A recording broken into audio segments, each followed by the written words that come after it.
The idea of rain, it kind of fits in with what I'm going to be talking about here today, as you'll see in just a moment. But rain, moving water, has a symbolic meaning in at least a lot of esoteric literature of the flow of truth. And we can make the flow of truth a reality in our life. It's already a reality in our life, but we can make it a reality in our life, our conscious experience of life. And this is what we're going to be talking a little bit about here today. You know, there's a wonderful story that I came across some time ago that some of you already know because you've heard me tell it before, but a good story is always worth telling again. And this is about the janitor that wanders into the classroom one early day, and the classroom is all empty except up on the stage is the professor who is preparing for a lecture that afternoon. He's from the Department of Behavioral Sciences. He's a behavioral scientist himself, and he's going to speak on motivation. And he's up there writing all kinds of notes, and the janitor sits down in the front row and looks at him and he says, hey, what are you doing? He says, well, I'm preparing a lecture on motivation for this afternoon. He says, no. He says, you got it all wrong, Professor. He says, only two words that really count. And the professor looks at him and he says, yeah, those two words are, you gotta wanna. I thought, that's really pretty neat. And that's really true. You gotta wanna. You see, certainly any time that we want to get somewhere in life, there needs to be a drive. There needs to be this something that says, I really want to do this. I mean, a deep, deep sense that I'm going somewhere. I'm going to do something. But the question arises, is that really enough? And, you know, many people want something with a deep, deep passion, and they get started and begin to work with it and look at it and think about it, and next thing you know, they run out of gas. And so I want to talk today about I gave a talk some time ago, the Gottas of life, Gottas, the got-tos of life, and it involved a whole bunch of different things you got to do. There's really three that I think are the most important. I want to talk about these three, and then there's one other without which I don't think anything else makes a whole lot of difference. So these three things that I'm going to be talking about are motivation. I already mentioned that very briefly. You gotta wanna. The second thing is, you gotta know what you want. The third thing is, you gotta stay focused on what it is that you want. Now, let's take a look at this one on motivation. We all know that we've gotten all hot to do something and we're ready to jump off in it, and then we run out of gas. I've already talked about that just a little bit. So what is the difference between the person that moves past that point of giving up and the person that actually that stays right where he or she is? I think it's because the motivation with the person who's truly successful is something that comes from deep, deep down within. You say, well, fine, that's wonderful. So I have to be motivated from within. Success philosophers and spiritual people have been talking about this forever. But how do I get motivated from within? I think there's one key factor that's really important, and that is this. We have to believe in the possibility. And a lot of people don't really believe in the possibility. Or they believe in the possibility for you, or you, or you, but not for me. And you know what I mean? Oh yeah, it was easy for him because and then they fill in, we fill in whatever we want to fill in order to complete that sentence. I was reading a book the other day that for me provides me more encouragement and support for believing in the possibility that exists for me in virtually every area of my life. And that's a book that's really interesting. And I wrote down some things, or I typed out some things from that book, a couple of quotes I want to give you. This from a marvelous book entitled How the Universe Got Its Spots. And I won't go into what that means. It has to do with the interaction. This woman who wrote this book, a young woman by the name of Jana Levin, is an astrophysicist, and I think she's in Cambridge University in England right now, but she does move around the world quite a bit. She's young, she's beautiful, she's smart, she's humorous, and she writes wonderfully. And she's talking about how the universe got its spots. Go read the book so you can figure out what she's talking about. That has to do with the interaction of quantum and gravitational fields and how never mind. And she's talking about Einstein, who happens to be one of her heroes, or really, if she has a hero, he's her hero.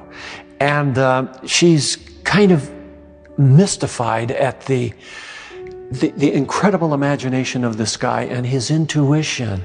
And she's questioning this. And she says this, she says, he followed his intuition like a beacon, distrusting his calculations. You see, Einstein, he was a great mathematician, certainly better than most scientists that I knew, and I worked with a lot of them. But he wasn't equipped with the kind of mathematics he needed in order to be able to understand fully or develop fully what was going on in his own imagination. So he, like a beacon, distrusting his calculations, but not faltering in his faith. Where does this kind of knowledge come from? Is it there in his mind? In my mind? In yours? Waiting to be mined? Are all of nature's greatest secrets encrypted in our own selves? I hope so. I think so, she says. Think about that. Ernest Holmes, our founder, in that little book, This Thing Called You, talks about, it's around page 150, page 50. He talks about this idea of there being a pattern, an underlying design to the universe, and every one of us participates in that. Every one of us has a part of that pattern, and there's a place for each of us in the scheme of things. And here, from this purely scientific point of view, I don't know what she is. The guy she lives with is a Unitarian, or he thinks he's Unitarian. He's an artist, and so maybe he's Unitarian. But at any rate, she brings up this concept of the interconnectedness in things, or the allness of things right here. Are all of nature's greatest secrets encrypted in our own selves? I think so. And I think so too. That's exactly what we teach. In another place, she goes on and elaborates a little bit on much the same idea. And I love this. She says, we are the product of this universe. And I think it can be argued that the entire cosmic code is imprinted in us. This is this idea of Ernest Holmes, that there's a pattern to the universe, and we are all part of that pattern, have a place within it. Just as our genes carry the memory of our biological ancestors, our logic carries the memory of our cosmological ancestry. Does that sound familiar to you? You remember reading about, in the Science of Mind, those of you who've taken any of the classes in this, we talk about the universal subjective. William James talked about the universal, what did he call it? The universal unconscious.